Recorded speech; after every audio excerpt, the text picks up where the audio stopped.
اعوذ باللہ من الشیطان الرجیم بسم اللہ الرحمن الرحیم الحمد للہ رب العالمین ثم الصلاة والسلام علی سیدنا و مولانا ابی القاسم محمد اما بعد فقد قال اللہ تبارک و تعالی فی کتابہ الحکیم بسم اللہ الرحمن الرحیم ربنا سمعنا منادیا ینادی للایمان ان آمنوا فآمنا ربنا فاغفر لنا ذنوبنا وکفر عنا سیئاتنا وتوفنا مع الابرار۔ عزیزان گرامی، یہ پروگرام حیدر ٹی وی کی جانب سے نشر کیا جا رہا ہے اور اس پروگرام کے لیے میں آپ کا میزبان مولانا محمد علی جعفری آپ کی خدمت اقدس میں حاضر ہوں۔ جناب، اس پروگرام کے لیے جو موضوع منتخب کیا گیا ہے وہ حقیقت ایمان اور مقتضیات ایمان ہیں۔ چونکہ محرم الحرام کی آمد ہے، ماہ مبارک ہے، مومنوں کے نزدیک اہم ترین مہینہ ہے، اور سب سے اہم بات یہ وہ مہینہ ہے، یہ اس کا مہینہ ہے کہ جس کو اللہ کے رسول نے جنت کے جوانوں کا سردار قرار دیا ہے، اور واضح سی بات ہے کہ جنت میں جانے والا مومن ہوتا ہے۔ لہٰذا اگر ہم حسین کے ماننے والے ہیں، اگر حسین سے محبت کرنے والے ہیں، تو ہمیں پتہ ہونا چاہیے کہ حقیقت ایمان کیا ہے اور مقتضیات ایمان اور وہ آثار جو مومن سے صادر ہوتے ہیں وہ کیا ہیں۔ لہٰذا جناب، اس وجہ سے اس معتبر مہینے میں اس موضوع کو انتخاب کیا گیا، اور اللہ تبارک و تعالیٰ سے توفیق طلب کرتے ہیں کہ معبود اس موضوع کو کما حق کہو، گرچہ کہ اس کا حق ہم ادا نہیں کر سکتے، اس کے باوجود کما حق کہو اس موضوع کو بیان کرنے کی توفیق عطا فرما۔ عزیزان گرامی، سامعین عالی قدر، جو آیت کریمہ آپ کی خدمت اقدس میں پڑھنے کا شرف حاصل کیا ہے، یہ سورہ آل عمران جو کہ قرآن مجید کا تیسرا سورہ ہے، اور آیت کا نشان 193 ہے، اس کو پڑھنے کا شرف حاصل کیا ہے۔ ارشاد رب العزت ہو رہا ہے، لیکن ایک نقطے کی جانب آپ کی توجہ کو مبذول کراؤں گا کہ اللہ تبارک و تعالی نے اس آیت کریمہ میں جس طریقے سے ارشاد فرمایا ہے وہ اولو الالباب کے قول کی حکایت ہے۔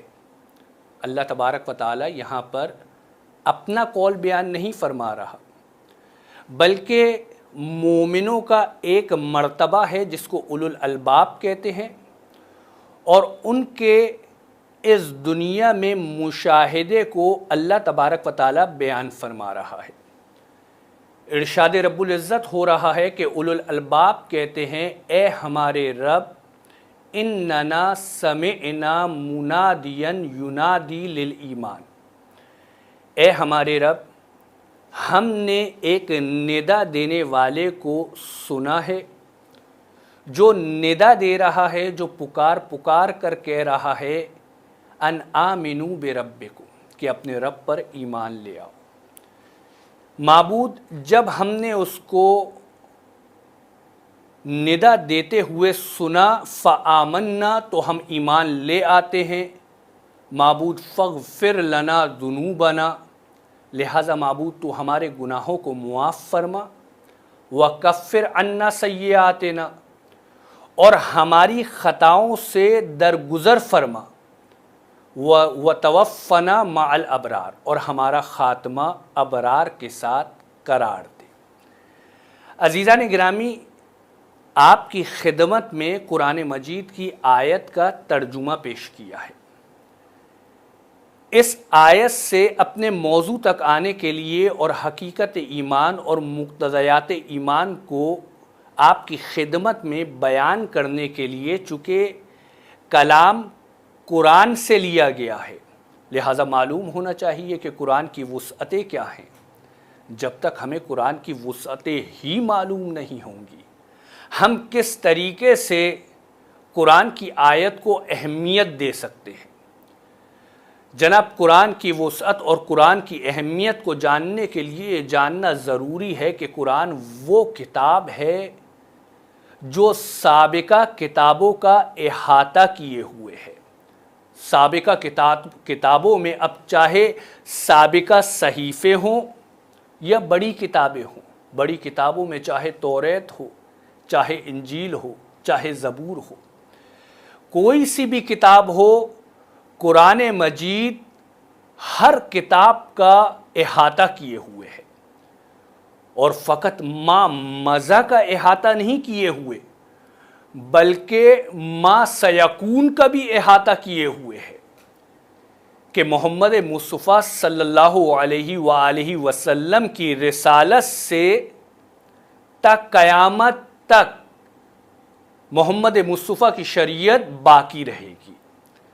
لہذا اسی قرآن سے تا قیامت تک کی شریعت کو اخذ کیا جاتا رہے گا، اسی قرآن سے ہر زمانے کے اخلاق کو حاصل کیا جاتا رہے گا، اور اسی قرآن سے عقائد کی واقعیت کو سمجھا جاتا رہے گا۔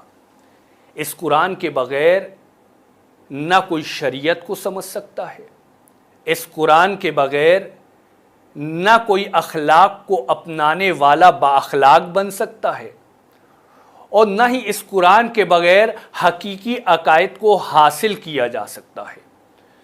لہٰذا اس قرآن میں شریعت بھی ہے، اس قرآن میں اخلاق کا علم بھی ہے، اس قرآن میں عقائد کا علم بھی ہے۔ بہت توجہ رکھیے گا سرکار۔ لیکن جہاں تک یہ تین علوم ہیں، ان تین علوم کے علاوہ اس قرآن میں تصرفات کا علم بھی ہے۔ اگر تصرفات کو آپ کی خدمت تک پہنچانے کی کوشش کروں، آپ کے اذہان عالیہ میں اس کے معنی کو سمجھانے کی کوشش کروں، تو یوں کہا جا سکتا ہے کہ علم عرفان کے نتیجے میں جو اثر حاصل ہوتا ہے اسے ملکہ تصرف کہتے ہیں۔ جب انسان عرفانیات کے مرحلے سے آگے گزرتا ہے اور اس کو اللہ تبارک و تعالی مرحلہ عرفان میں کامیاب کر دیتا ہے، تو اس کے اندر ایک تصرف کی صلاحیت پیدا ہوتی ہے۔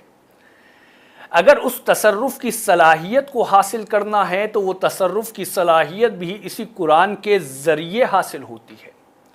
جناب، یہ میری اپنی زبان نہیں ہے، بلکہ خود قرآن مجید سورہ رعد میں فرما رہا ہے، وَلَوْ أَنَّ قُرْآنًا سُيِّرَتْ بِهِ الْجِبَالُ أَوْ قُطِّعَتْ بِهِ الْأَرْضُ أَوْ كُلِّمَ بِهِ الْمَوْتَى۔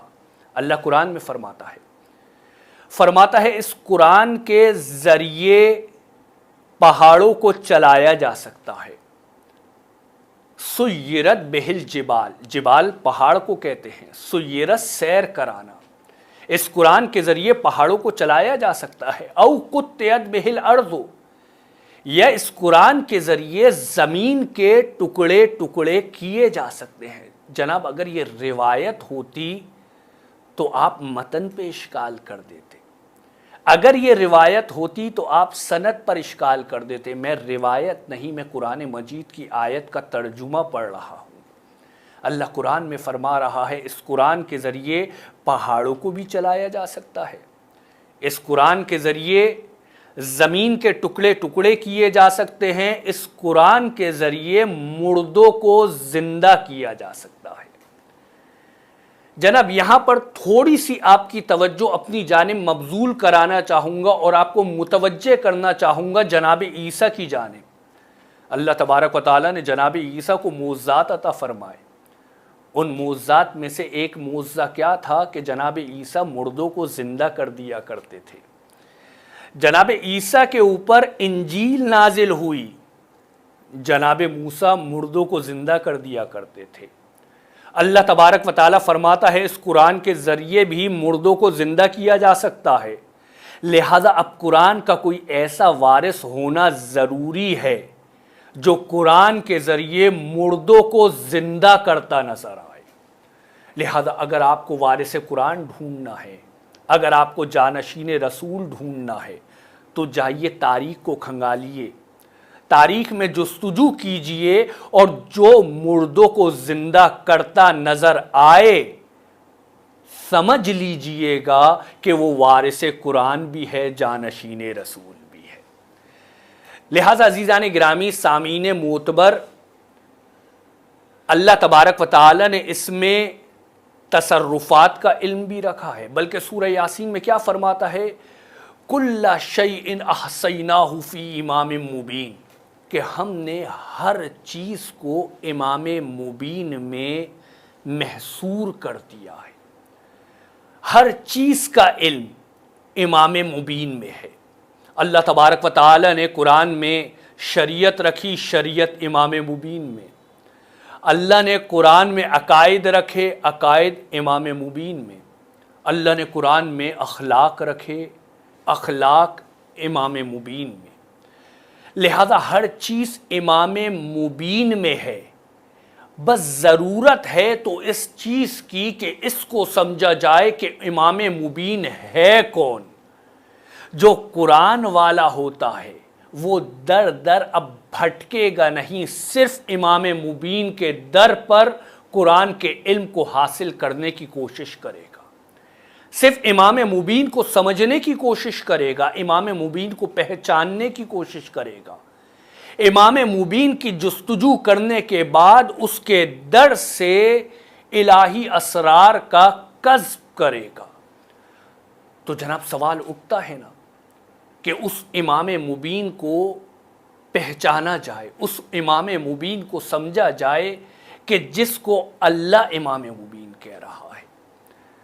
پتہ ہے تفسیر برہان میں کہ جب یہ آیت نازل ہوئی ہے کل شیء احصیناہ فی امام مبین، کہ ہم نے ہر چیز کو امام مبین میں رکھا ہے، تفسیر برہان میں ہے کہ جب یہ آیت نازل ہوئی ہے اس کے شان نزول میں ہے کہ اللہ کا رسول جو ہے اپنے اصحاب کے ساتھ ایک جگہ پر بیٹھا ہوا تھا۔ اللہ کے رسول بیٹھے ہوئے تھے، اصحاب جو ہے رسول کے ساتھ بیٹھے ہوئے تھے اور رسول کی زبان مبارک سے حکمت والی باتوں کو سن رہے تھے۔ اتنے میں یہ آیت نازل ہوتی ہے کہ اللہ کہہ رہا ہے کہ ہم نے ہر شے کو امام مبین میں رکھا ہے۔ جناب اصحاب کا نجوم ہے نا، اصحاب تاروں کی طرح ہیں۔ تارا کیا ہوتا ہے؟ تارا وہ ہوتا ہے جو خود بھی روشن ہوتا ہے اور دوسروں کو بھی روشنی بخشتا ہے۔ جب اصحاب تاروں کی طرح ہیں تو وہ خود بھی نور والے ہیں اور دوسروں کو بھی منور کرنے والے ہیں۔ لہٰذا اگر ان کا طریقہ کار یہ تھا کہ اگر ان کو کوئی بات سمجھ میں نہیں آتی تھی نا تو رسول سے پوچھ لیا کرتے تھے، اور اگر کوئی پوچھ نہیں پاتا تو کوئی دوسرا پوچھ لیتا تھا، اس کی مدد سے یہ بھی سوال کا جواب جان جاتے تھے۔ لہٰذا جب یہ آیت نازل ہوئی تو دو بزرگ صحابہ اللہ کے رسول کی بارگاہ میں کھڑے ہوئے، اور اللہ کے رسول کی بارگاہ میں کھڑے ہونے کے بعد کیا عرض کرتے ہیں کہ یا رسول اللہ، اللہ نے ہر شے کو امام مبین میں قرار دیا ہے۔ یا رسول اللہ، اس امام مبین سے مطلب سمجھ میں نہیں آتا، ہمیں ایسا لگتا ہے کہ امام مبین سے مراد کتاب توریت ہے جو موسیٰ پہ نازل ہوئی تھی۔ جناب تفسیر برہان میں روایت ہے، اس آیت کے شان نزول میں روایت ہے، کہتے ہیں کہ یا رسول اللہ، مسلمانوں کے بزرگ صحابہ ہیں، کہتے ہیں یا رسول اللہ، ہمیں یہ لگتا ہے کہ یہ آیت جس امام مبین کا تذکرہ کر رہی ہے وہ امام مبین موسیٰ پہ نازل ہونے والی توریت ہے۔ جب اللہ کے رسول نے ان کی رائے سنی تو اللہ کے رسول نے کیا کہا؟ لا، نہیں، امام مبین توریت نہیں ہے۔ شاید اللہ کے رسول یہ کہنا چاہتے تھے، جناب یہ میرے جملے ہیں، روایت اللہ کے رسول کہتے ہیں لا، نہیں، توریت امام مبین نہیں ہے۔ شاید اللہ کے رسول سمجھانا چاہتے تھے کہ جب موسیٰ محمد مصطفیٰ سے افضل نہ ہو سکا تو اس پر نازل ہونے والی کتاب کس طریقے سے محمد کی کتاب سے افضل ہو سکتی ہے؟ لہٰذا اللہ کے رسول کہتے ہیں نہیں، توریت جو ہے امام مبین نہیں ہے۔ آیا وہ دوبارہ کہتے ہیں یا رسول اللہ تو ہو سکتا ہے کہ امام مبین سے مراد انجیل ہو؟ اللہ کے رسول کیا کہتے ہیں؟ لا، امام مبین سے مراد انجیل بھی نہیں ہے۔ عزیزان گرامی، اب ان کے پاس ایک ہی کتاب رہ گئی، توریت انہوں نے ذکر کر دی، انجیل انہوں نے ذکر کر دی۔ اب کہتے ہیں یا رسول اللہ ہو سکتا ہے کہ اس امام مبین سے مراد قرآن مجید ہو۔ اللہ کے رسول کیا کہتے ہیں؟ توجہ رکھیے گا، اللہ کے رسول کہتے ہیں لا، امام مبین سے مراد قرآن بھی نہیں ہے۔ عزیزان گرامی، اب اس کے علاوہ اور کوئی کتاب نہیں رہی۔ اللہ کے رسول کہہ چکے کہ امام مبین سے مراد توریت نہیں ہے، امام مبین سے مراد انجیل نہیں ہے، امام مبین سے مراد قرآن مجید نہیں ہے۔ بس جتنی کتابیں یاد تھیں اتنی کتابوں کا تذکرہ کر چکے۔ تو امام مبین سے مراد کیا ہے؟ اتنے میں ابو طالب کا لال علی ابن ابی طالب آ رہا ہوتا ہے۔ روایت کا جملہ ہے جناب کہ علی جو ہے جب یہ سوال کر چکتے ہیں، یہ توریت، انجیل اور قرآن کا ذکر کر چکتے ہیں، اتنے میں علی آتے ہیں۔ اللہ کے رسول کی نظر جو ہے میرے علی پر پڑتی ہے تو اللہ کے رسول کیا کہتے ہیں؟ ہوا ہادا، وہ امام مبین یہ آنے والا ہے۔ پھر اللہ کے رسول ایک جملہ کہتے ہیں انہ الامام الذی احصى اللہ تبارک و تعالی فیہ علم کل شیء۔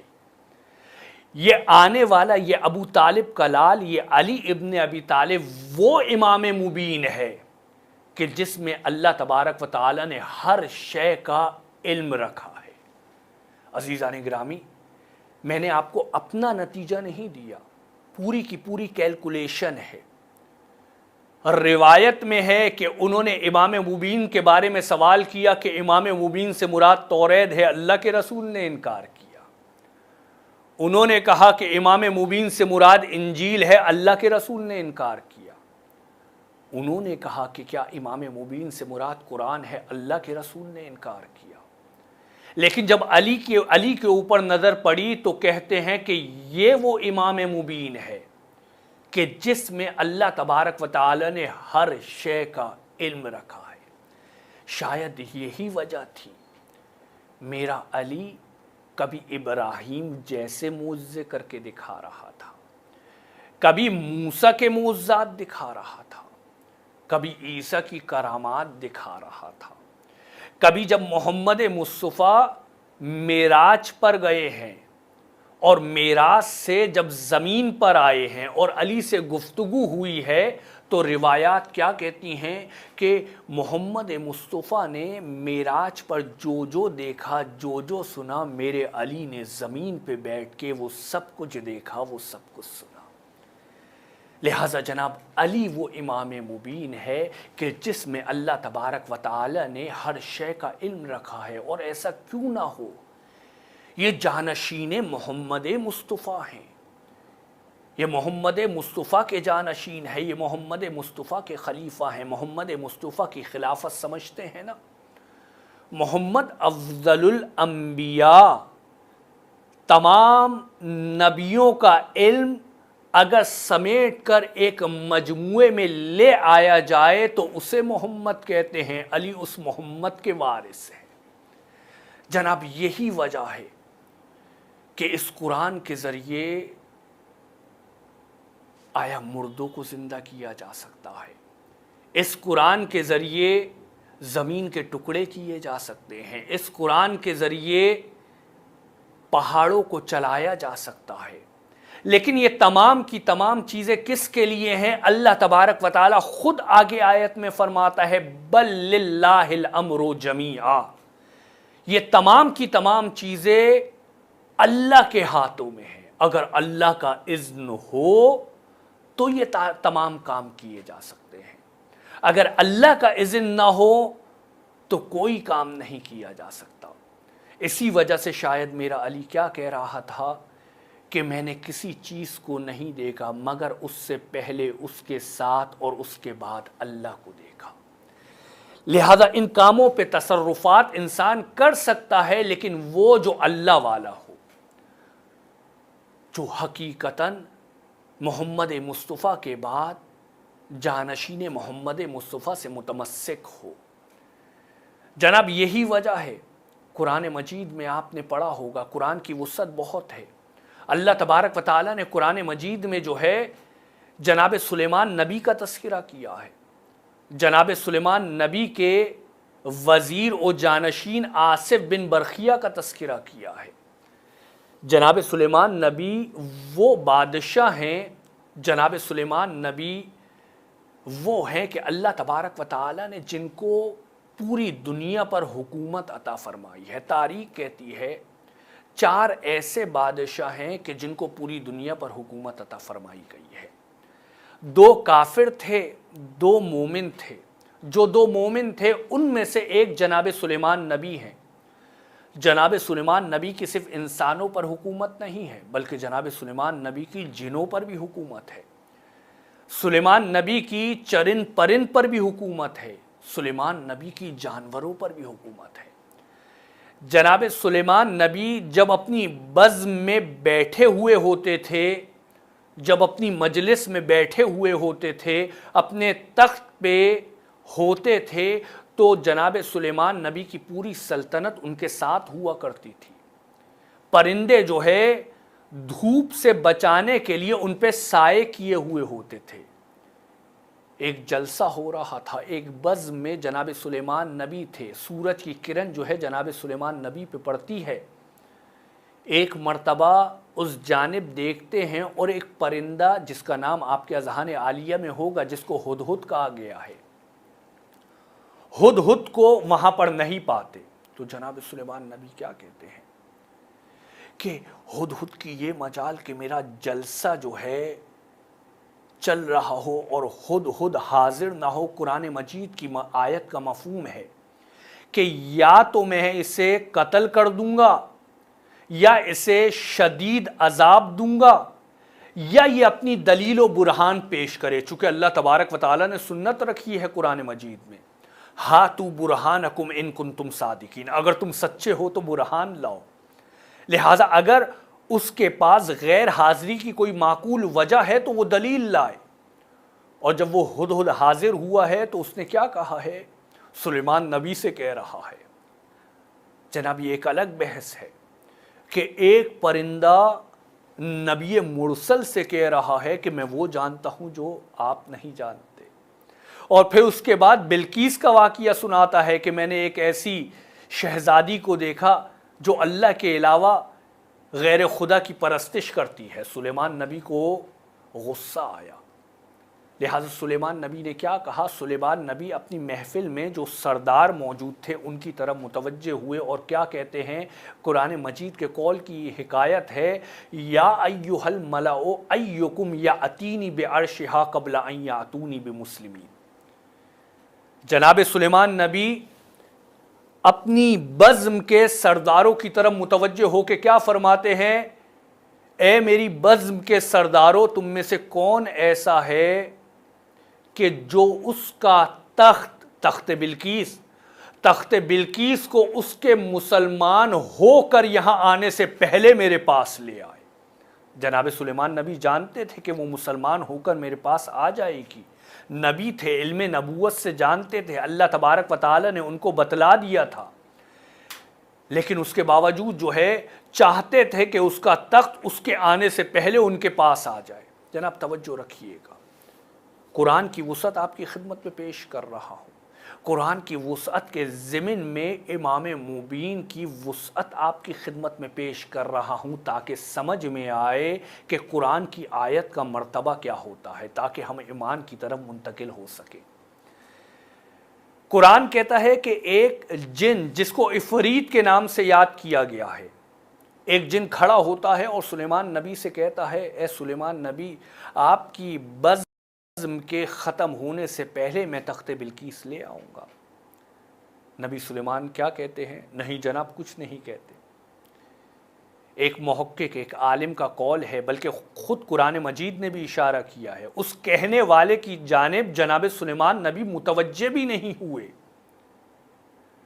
اس کے بعد ایک اور شخص کھڑا ہوتا ہے، جناب وہ عفریت جنوں میں سے تھا، لیکن جو اس عفریت کے بعد کھڑا ہوتا ہے نا، قرآن مجید اس کی حکایت کرتا ہے، کہتا ہے قال الذی عندہ علم من الکتاب۔ عفریت کے بعد وہ شخص کھڑا ہوتا ہے، وہ انسان کھڑا ہوتا ہے کہ جس کے پاس کتاب کا کچھ علم تھا۔ عزیزان گرامی توجہ رکھیے گا، اللہ قرآن مجید میں فرما رہا ہے اس کے پاس کتاب کا کچھ علم تھا۔ یہ کیا کہتا ہے؟ انا آتی کبھی قبل ان یرتد الیک طرفو۔ اے سلیمان نبی، آپ کی پلک جھپکنے سے پہلے میں تخت بلقیس کو حاضر کیے دیتا ہوں۔ جناب اس کی یہ بات ختم ہوئی اور اس نے تخت بلقیس کو حاضر کر دیا۔ ذرا سوچئے، وہ جن کھڑا ہوا تھا، وہ تخت بلقیس محفل کے برخاست ہونے کے بعد لانے کا کہہ رہا تھا۔ یہ ایک عام انسان کھڑا ہوا تھا، ایک بشر کھڑا ہوا تھا، اور یہ سلیمان نبی کی پلک جھپکنے سے پہلے تخت بلقیس لے آیا۔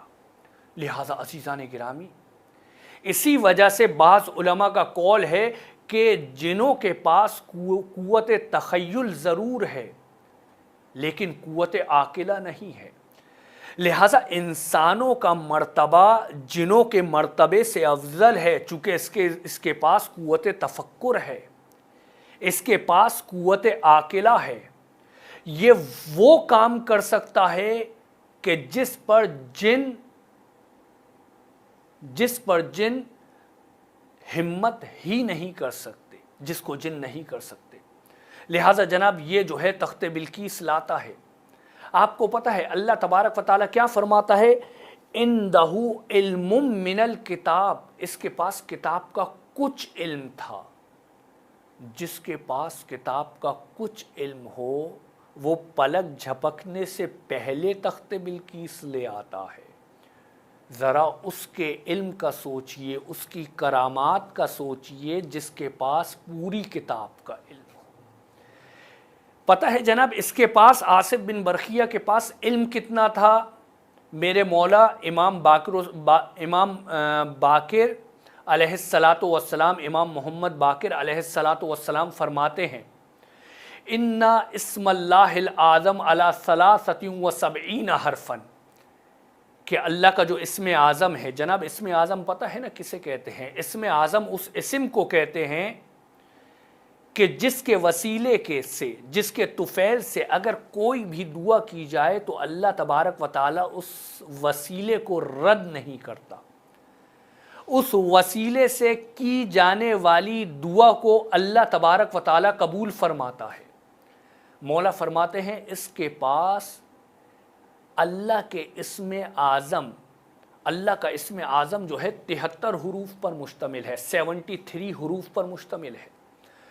مولا فرماتے ہیں کہ ان 73 حروف میں سے اس کے پاس فقط ایک حرف کا علم تھا۔ عزیزان گرامی یہ خطابت نہیں ہے، صرف بات کو پہنچانے کی کوشش کی جا رہی ہے۔